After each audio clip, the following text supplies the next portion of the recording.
What happens when royalty meets reality TV and the claws come out on live television? In just 26 seconds, one comment would trigger the most explosive meltdown in daytime TV history, leaving viewers across the nation stunned as they watched a duchess get absolutely demolished by Britain's most fearless presenter. Last night's episode of Loose Women was supposed to be a friendly chat about charity work and royal duties. Instead, it became a battlefield that had social media buzzing within minutes. This is the inside story of how Denise Welch became the hero Britain never knew it needed, standing up to entitled behavior that shocked even the most seasoned TV veteran. The studio lights were bright as usual that Tuesday afternoon, casting their familiar warm glow across the purple sofa, where four women sat ready for another day of honest conversation. Denise Welch adjusted her blazer and looked directly into camera too, her signature confidence radiating as she began the show. "Good afternoon, I'm Denise Welch, and welcome to Loose Women," she said with that unmistakable Geordie warmth that had made her a household name. "Joining me today are the fabulous Nadia Sawalha, the wonderful Ruth Langsford, and our lovely Kay Adams." The other panelists waved to the cameras, each bringing their own energy to the iconic desk. Ruth, ever the professional, sat perfectly poised in her emerald dress. Nadia bounced slightly in her seat, her animated personality already showing.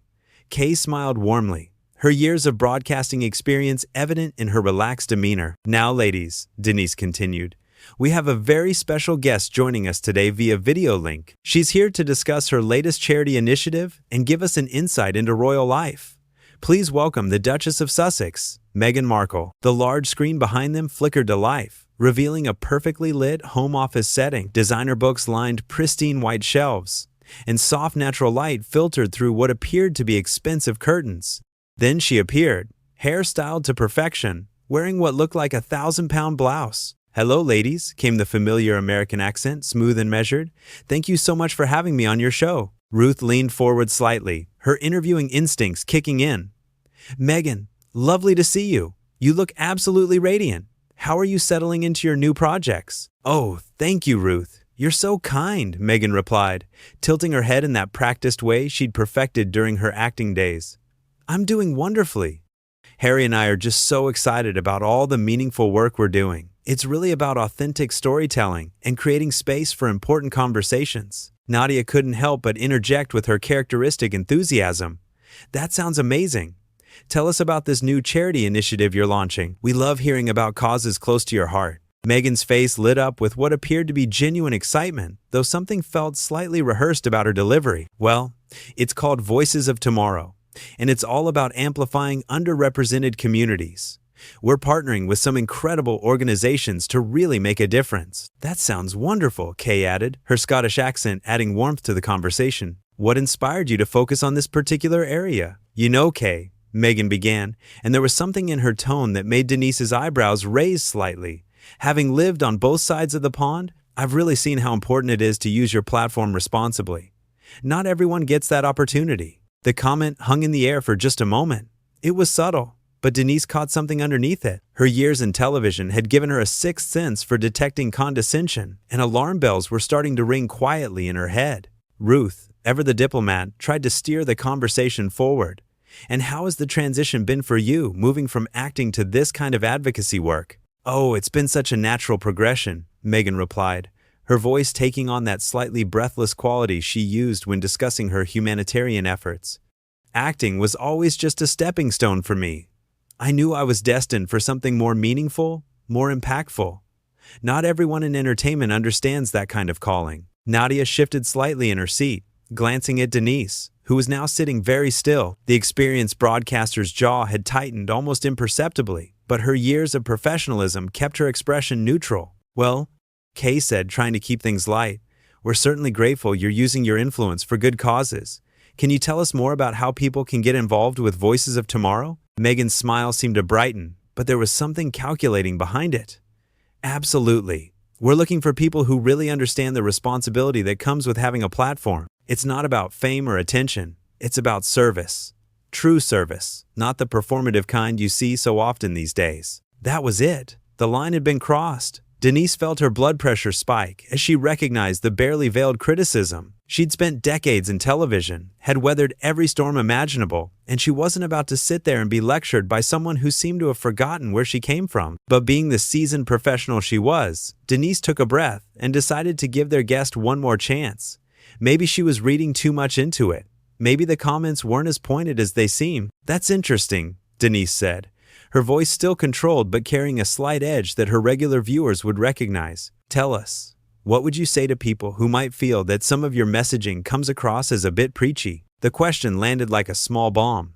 Meghan's perfect smile faltered for just a fraction of a second before snapping back into place, but it was too late. Everyone had seen it. "I'm sorry, preachy?" Meghan's voice had lost some of its warmth. "I think when you're committed to making real change, some people might perceive authenticity as preaching, but I've always believed in speaking my truth, regardless of how others choose to interpret it." Ruth tried to jump in, sensing the temperature in the room rising. "I think what Denise might be asking about is how you balance being relatable with your advocacy work." But Meghan wasn't having it. Her eyes had narrowed slightly, and when she spoke again, the mask of perfect composure had begun to slip. "You know what, Ruth? I think the real question is why we're so quick to tear down women who dare to use their voice for good. Is it because it makes some people uncomfortable to confront their own lack of purpose?" The studio fell deadly quiet. Even the camera operators seemed to sense that something significant was happening. Nadia's mouth had fallen slightly open. Kay was staring at the screen in disbelief, and Ruth looked like she was trying to figure out how to salvage the situation. But Denise Welch was done playing nice. "Excuse me," she said, her voice cutting through the tension like a blade. "Did you just suggest that we lack purpose? That we're tearing you down because we're uncomfortable with your success?" "I didn't say that specifically about you," Meghan backtracked, but her voice had taken on a defensive quality that made it clear she knew she'd overstepped.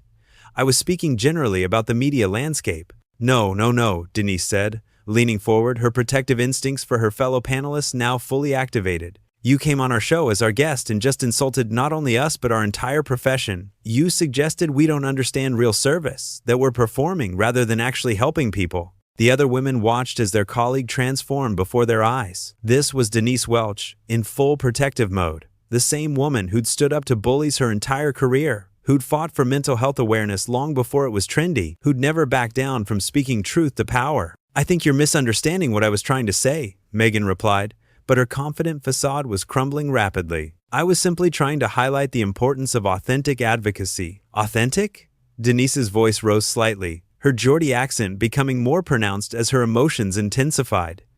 "You want to talk about authentic? Let me tell you about authentic service. Ruth here has been broadcasting for over 30 years, bringing real stories to real people without a single ounce of pretension." Denise continued, her voice gaining momentum like a freight train.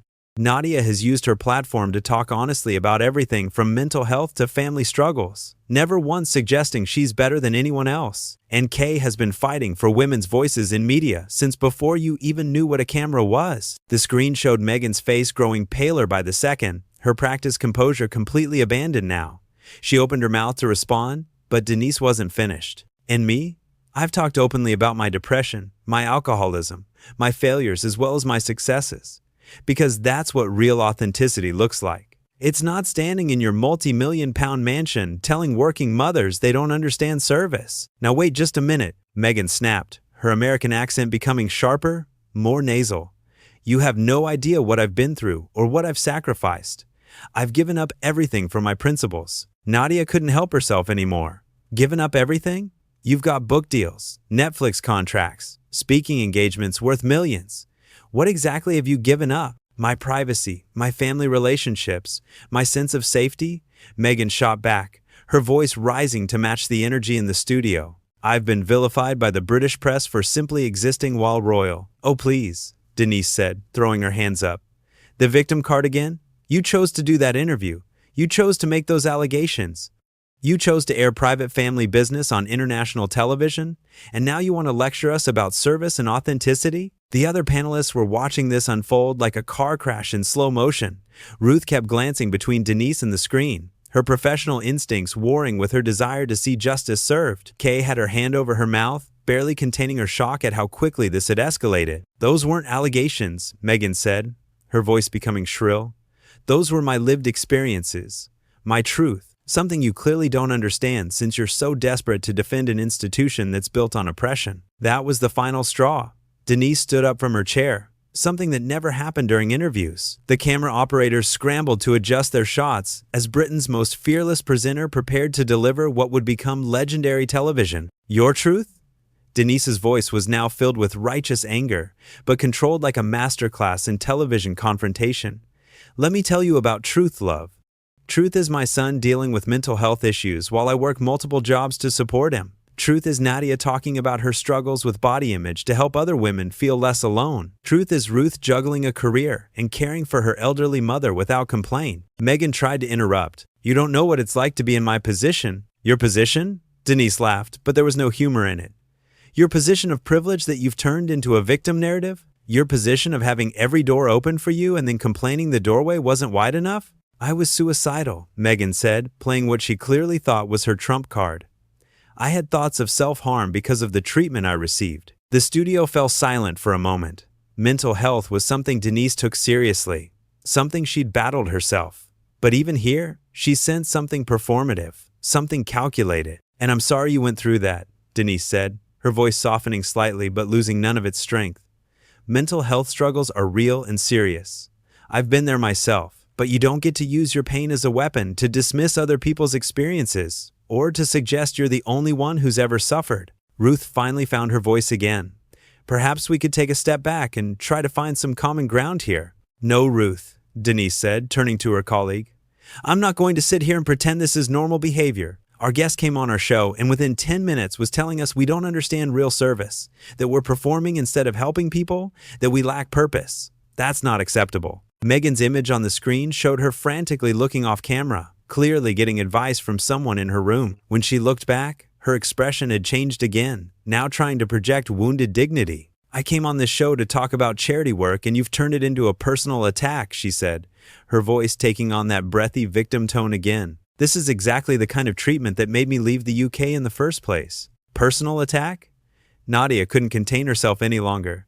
You're the one who came on here suggesting we don't know what real service looks like. You're the one who implied we're all just performing for attention. I never said that, Meghan protested, but her denial rang hollow when the entire conversation had been broadcast live. You absolutely did, Kay finally spoke up, her Scottish sensibilities clearly offended. You've spent this entire interview looking down on us, suggesting you're on some higher level of consciousness that we couldn't possibly understand. Denise sat back down, but her posture remained commanding. Here's what I think happened here today. You came on our show expecting us to fawn all over you, to treat you like the victim you've made yourself out to be. When we asked one slightly challenging question, you couldn't handle it, so you lashed out at 4 women who've worked their entire lives to earn their place in this industry. That's not what happened, Meghan said, but her voice lacked conviction now. It's exactly what happened, Denise replied, and frankly, it's embarrassing. You're a grown woman, a mother, someone who claims to care about women's empowerment, and this is how you treat other women? By suggesting we're less authentic, less purposeful, less committed to service than you are? The silence stretched for several seconds, filled only by the quiet hum of studio equipment and the distant sound of the London traffic outside. Meghan's face on the screen showed someone who had clearly not expected this level of pushback. Someone who was used to softer interviews and more deferential treatment. I think, she finally said, her voice much quieter now, there's been a misunderstanding here. The only misunderstanding, Denise said, her voice final and decisive, is yours. You misunderstood who we are, what we do, and what we're willing to tolerate on our show. You came here as our guest and treated us with disrespect, and I won't stand for it. Ruth, sensing that this was reaching a natural conclusion, tried to wrap things up professionally. Perhaps we should move on to other topics. But Denise shook her head. No, I don't think so. I think our guest has shown us exactly who she is today, and I don't see any point in continuing this conversation. The camera caught Meghan's shocked expression as she realized what was happening. Are you ending the interview? I'm ending your appearance on our show, yes, Denise said with calm authority. You're welcome to reflect on today's conversation and how you treated 4 professional women who invited you into their workplace. Until then, I don't think you're a good fit for loose women. And with that, Denise looked directly at the camera operator and made a cutting gesture across her throat. The screen behind them went black, leaving just the 4 women sitting in a studio that suddenly felt much lighter, much more breathable. The audience in the studio began to applaud, slowly at first, then building to a thunderous ovation that seemed to go on forever. Denise Welch had done what many had wanted to see for years. She had stood up to entitled behavior, defended her colleagues, and reminded everyone watching what real strength looks like. As the applause continued, Denise looked into the camera with a slight smile. Well, that was unexpected. When we come back, we'll be talking about something much more pleasant: the weather. The screen faded to black, but across social media, the clips were already spreading like wildfire.